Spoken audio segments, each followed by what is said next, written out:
Je voudrais encore encourager tous les chrétiens qui écoutent ces messages de la part du Seigneur Jésus, et toute la gloire en revient à Dieu, à Jésus, à son Saint-Esprit, et en particulier ceux de la Guadeloupe, de la Martinique, de la Guyane, de la Caraïbe, parce qu'en tant que chrétienne, je me suis rendu compte que dans les propos que nous entendons souvent sont véhiculés de fausses croyances, mais vraiment beaucoup de fausses croyances. Et autant je suis une Guadeloupéenne qui aime beaucoup notre culture guadeloupéenne et notre culture des Antilles de manière plus générale, hein, parce que par exemple, j'aime beaucoup la musique de beaucoup de beaucoup d'îles d'ailleurs. J'aime beaucoup la musique guadeloupéenne, mais pas que la musique guadeloupéenne. J'aime beaucoup Malavoie, j'aime beaucoup des groupes d'ailleurs.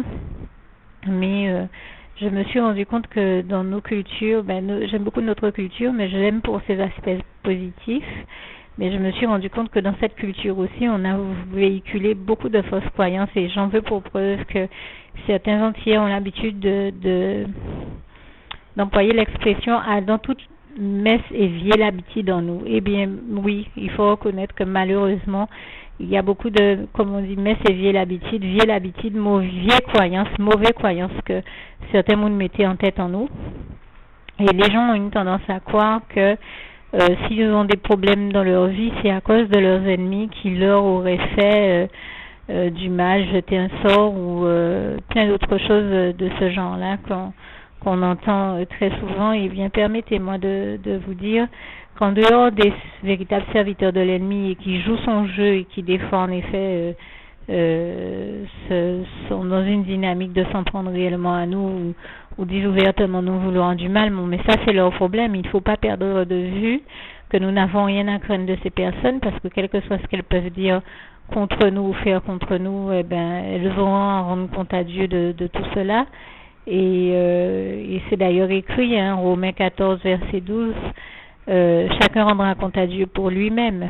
Et dans le psaume 62, verset 13, à toi aussi Seigneur la bonté, car tu rends à chacun selon ses œuvres. Donc quand on vit ce genre de choses, et cette forme d'attaque, parce qu'en fait c'est l'ennemi qui agit à travers ces personnes, il ne faut pas perdre de vue, il faut leur pardonner à ces personnes et ne pas perdre de vue qu'en réalité c'est le diable, c'est l'ennemi, notre ennemi commun avec Dieu, le diable seul qui fait toutes ces choses, mais qu'il est vaincu, il est déchu, et toute la gloire revient à Dieu, à Jésus-Christ et à son Saint-Esprit, et à Jésus notre avocat. Il ne faut pas oublier que Jésus qui est notre avocat, car il est écrit dans la parole que Jésus est le seul intermédiaire entre Dieu et les hommes, et que si quelqu'un a péché, il a un avocat auprès du Père, c'est Jésus-Christ. Alors même si je ne vous donne pas les références bibliques sur ces questions, elles existent réellement, ce sont des passages que j'ai déjà réellement lus dans la Bible.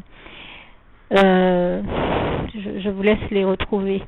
Ceci dit, je vous dis concrètement, voilà, que nous avons un avocat, le meilleur des avocats qui soit, la personne de Jésus-Christ, donc qui prendra notre défense. Nous n'avons pas à nous laisser impressionner par toutes ces personnes, et nous avons à continuer à aller de l'avant avec Dieu, Jésus-Christ et son Saint-Esprit, et nous n'avons pas non plus à nous laisser impressionner ou à avoir peur de quelconque travaux mystiques, de quelconque sorcellerie ou mal qu'ils iraient essayer de nous faire. Car je peux vous le dire, hein, le diable essaie même pas un moment de nous faire croire que les gens nous ont fait du mal. C'est une forme d'illusion et de mensonge encore qu'il déblatère, comme tous les mensonges qu'il déblatère dans la profondeur immesurable de sa connerie profonde et de sa bêtise. Nous savons qu'il a l'habitude de déblatérer des inepties, c'est sa spécialité. Mais nous savons aussi que, comme il est écrit en Jean 8, versets 41 à 44, c'est le diable le père du mensonge. Il n'y a donc aucune vérité en lui.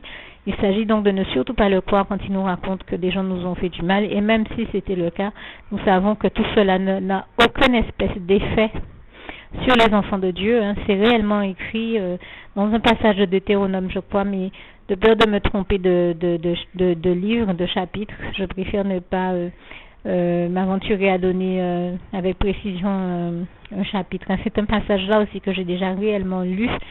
Je crois que c'est Deutéronome, mais je peux me tromper.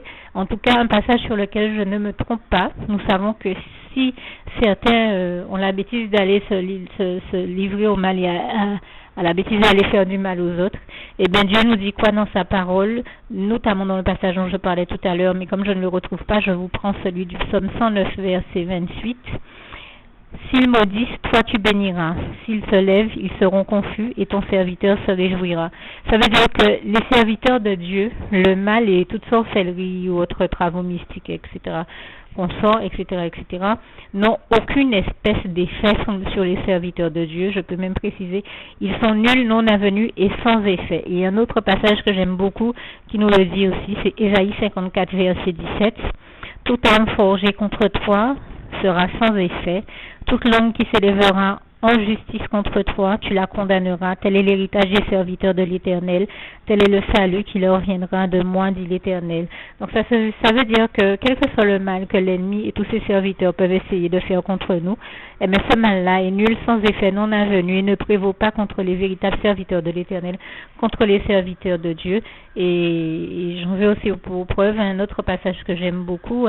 Il ne nous faut donc jamais perdre de vue que Dieu n'est pas impuissant pour nous délivrer. Je dirais même plus, il est tout puissant.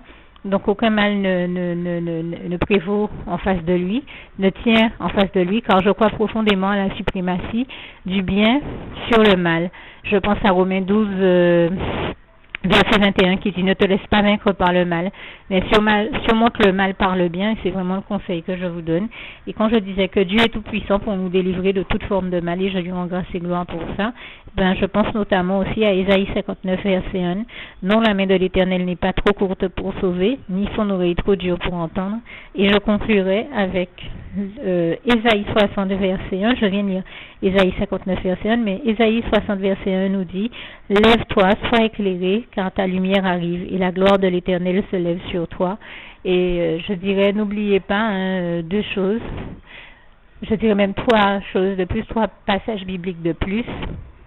Marc 9, verset 23, tout est possible à celui qui croit en Dieu, en Jésus-Christ et en son Saint-Esprit. N'oubliez pas non plus que Dieu, dans sa toute puissance, tout lui est possible, tout est possible à Dieu. Marc 10, verset 27. Et je termine avec le souhait de mon cœur pour vous, que la paix de Dieu qui surpasse toute intelligence garde vos cœurs et vos pensées en Jésus-Christ. C'est Philippiens 4, verset 7. Que Dieu vous bénisse tous et louange, honneur et gloire à toi, éternel mon Dieu, Jésus d'amour, Saint-Esprit. Toute la gloire t'en revient pour toute tes bonnes faveurs envers nous et aussi ta toute puissance. Louange, honneur et gloire à toi, Seigneur.